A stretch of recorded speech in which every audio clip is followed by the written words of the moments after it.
Assalamualaikum warahmatullahi wabarakatuh. Di sini saya akan menjelaskan tentang pemikiran tokoh filsafat eksistensialisme menurut Martin Heidegger. Sebelum itu, kita masuk dulu ke biografi Martin Heidegger. Martin Heidegger lahir pada 26 September 1889 di kota Maastricht.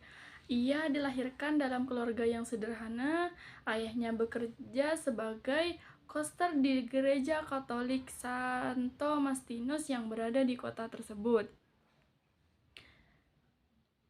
Pada masa sekolah menengah, ia mengenyam pendidikan di Konstanz dan Freiburg im Breisgau. Pada tahun 1909, ia memasuki Universitas Freiburg di Fakultas Teologi. Meskipun tidak lama ia menempuh pendidikan di sana. Setelah 4 semester, ia berubah minat dan memfokuskan diri pada bidang filsafat, serta mengikuti kuliah tentang ilmu dan kemanusiaan. Pada tahun 1913,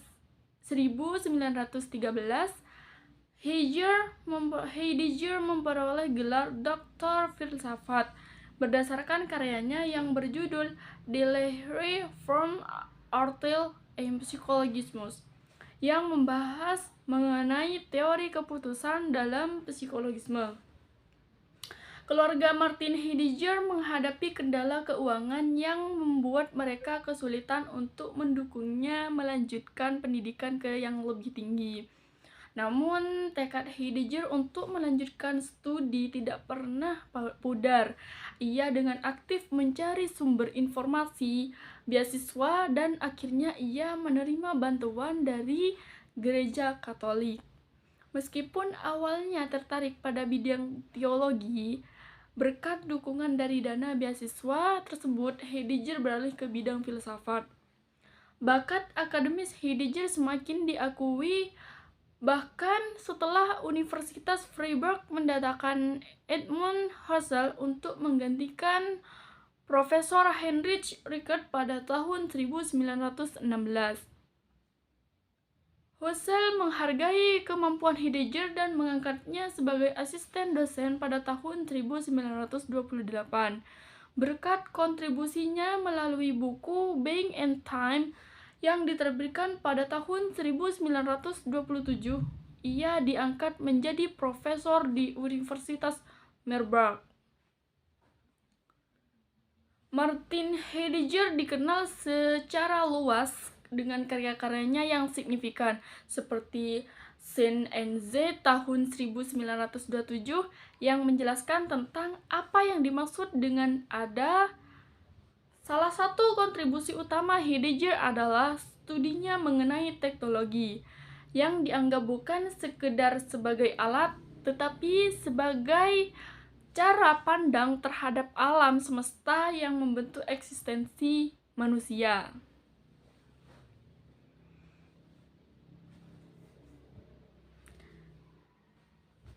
Karya-karya Heidegger sangat berfokus pada diskusi tentang kondisi individu atau manusia yang berkaitan dengan ruang dan waktu, serta tempat dan sejarah, yang sering disebut dengan Dasein atau keberadaan di sana.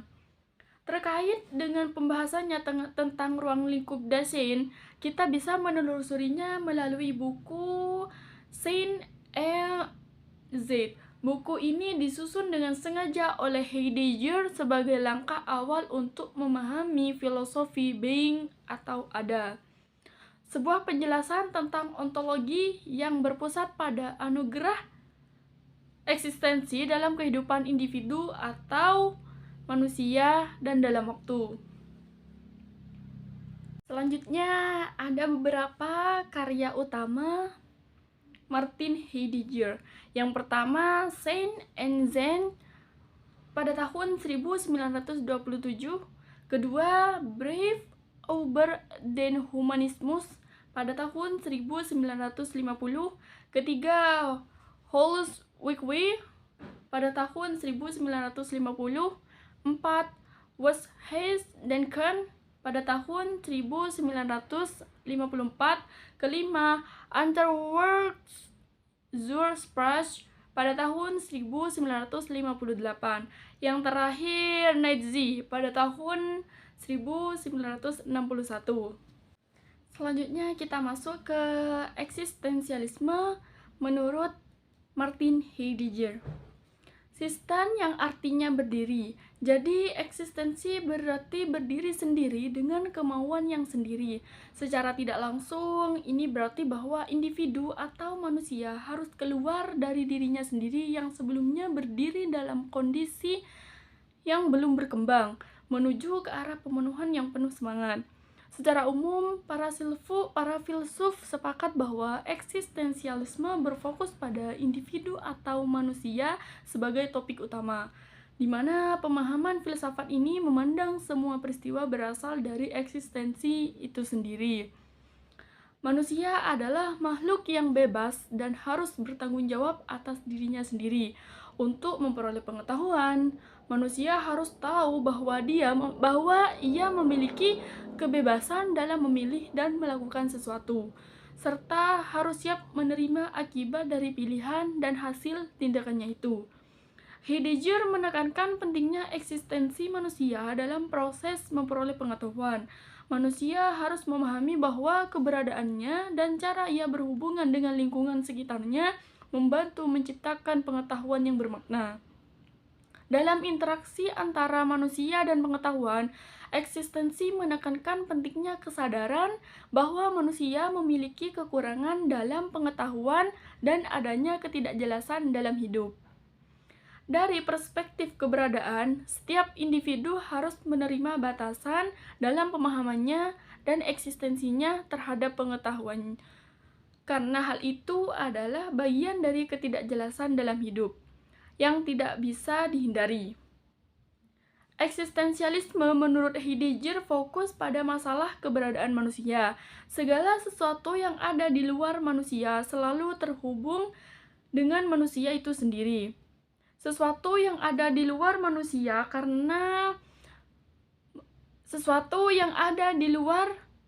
baru memiliki arti jika terkait dengan manusia. Heidegger menjelaskan bahwa alam semesta luar yang mencakup berbagai objek hanya digunakan dalam setiap interaksi dan tujuan tindakan manusia. Meskipun begitu, kegiatan pengetahuan manusia tidak pernah terpisahkan dari hal-hal di sekitarnya. Kekhawatiran dan kepedulian tentang kehilangan adalah bagian dari nasib manusia. Menurut Heidegger, manusia adalah makhluk yang terlampar ke dalam alam semesta. Seakan-akan eksistensi manusia berada di sebuah daerah yang dikelilingi oleh tebing yang curam dan dalam. Ia berada di tengah-tengah antara ada dan tidak ada. Ia ada karena hidup di alam semesta, tetapi tidak ada karena akhirnya akan mati. Kecemasan manusia ini justru memberikan pengetahuan tentang ketiadaan, bahkan memberikan kesadaran pada diri manusia itu sendiri. Sebagai bentuk kepedulian atau perhatian terhadap segala sesuatu di sekitarnya. Dasein yang diambil dari kata da yang berarti di sana dan sein yang berarti berada. Sehingga dasein memiliki arti berada di sana yang berarti tempat. Bagi manusia, dasein adalah sebagai being in the world. Adanya manusia merupakan bentuk interaksi dengan kehidupan dengan kemampuan mereka dalam menghadapi peluang-peluang eksistensi yang belum selesai, sekaligus menjadi satu atau terikat dengan keberadaan sesuatu yang lain di sekitar lingkungan mereka. Berada di dunia berarti ada di dalam alam semesta. Menurut pandangan filsafat, Dasein memiliki keberadaan yang mengarah pada kenyataan individu atau manusia yang merupakan bagian dari alam semesta dan memiliki generasi. Dinyatakan bahwa pola hidup manusia terbaik terdapat dalam kearifan, kepolosan, pemahaman diri, serta tidak sombong. Selain itu, Heidegger menekankan pentingnya mempelajari filsafat sebagai sarana untuk menerima pengaruh dari dunia.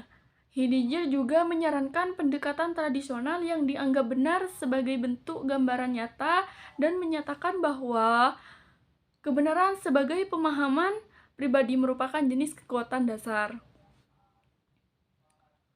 Makna being toward death adalah keberadaan untuk kematian. Menurut Heidegger, ketika membicarakan tentang kematian, ia mengatakan bahwa perlahan-lahan manusia akan menutup hidupnya dengan kematian. Heidegger menyatakan bahwa kematian bukan hanya sesuatu yang akan dirasakan manusia di masa depan, tapi merupakan kenyataan dan batasan hidup manusia dalam alam semesta. Artinya, kematian adalah bagian dari keberadaan manusia yang dapat dipercayai. Kalangan sederhana seringkali diasungkan tanpa berpikir ke alam semesta, dan untuk menyelesaikan kehidupannya melalui kematian. Mengarah terhadap kematian adalah sebuah kalimat yang tidak pernah muncul di kepala atau akal manusia.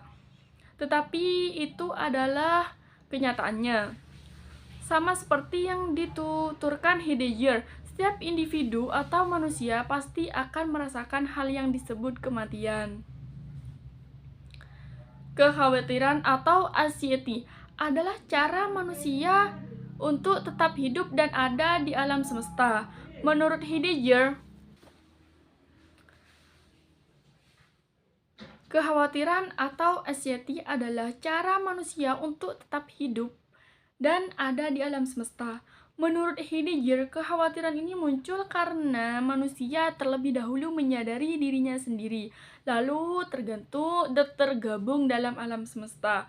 Akhirnya, manusia merasa khawatir tentang seberapa lama dia bisa menghadapi dan mengakhiri masalah itu. Kekhawatiran menunjukkan bahwa diri seseorang menjadi sesuatu yang dialami, yaitu kecemasan yang ada dalam alam semesta.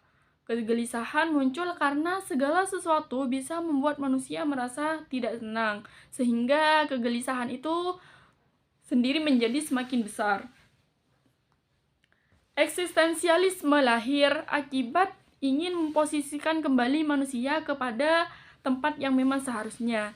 Manusia adalah pokok pembicaraan sekalian tujuan. Manusia bukan hanya materi, manusia bukan hanya akal, dan manusia bukan hanya perlu tenang dan damai, tetapi manusia juga perlu bahagia, tenang, dan damai. Eksistensialisme ada melalui dorongan oleh keadaan alam semesta sekarang. Manusia menjadi seseorang yang mudah gelisah, yang kehadirannya disebabkan akibat perilaku perbuatan manusia itu sendiri. Oleh karena itu, manusia mengalami kondisi gawat. Keadaan ini membuat seorang filosof berharap ada sesuatu yang bisa menyelamatkan dan membawa keluar dari kondisi ini. Kesimpulannya adalah Martin Heidegger adalah filsuf Jerman yang sangat berpengaruh, terutama melalui karyanya tentang Sein und Zeit. Ia memperkenalkan konsep Dasein yang menggambarkan manusia sebagai makhluk yang ada di dunia dan selalu terlibat dengan lingkungan, pilihan, serta tanggung jawabnya. Eksistensialisme Heidegger menekankan bahwa manusia bebas menentukan dirinya, namun juga harus menyadari keterbatasan hidup, kecemasan, ketidakpastian, dan kematian. Kesadaran akan hal-hal itu membawa manusia pada pemahamannya yang lebih autentik tentang keberadaannya. Secara umum, pemikirannya mengajak manusia untuk hidup lebih sadar dan memberi makna pada kehidupannya. Cukup sekian dari saya, kurang lebihnya mohon maaf. Wassalamualaikum warahmatullahi wabarakatuh.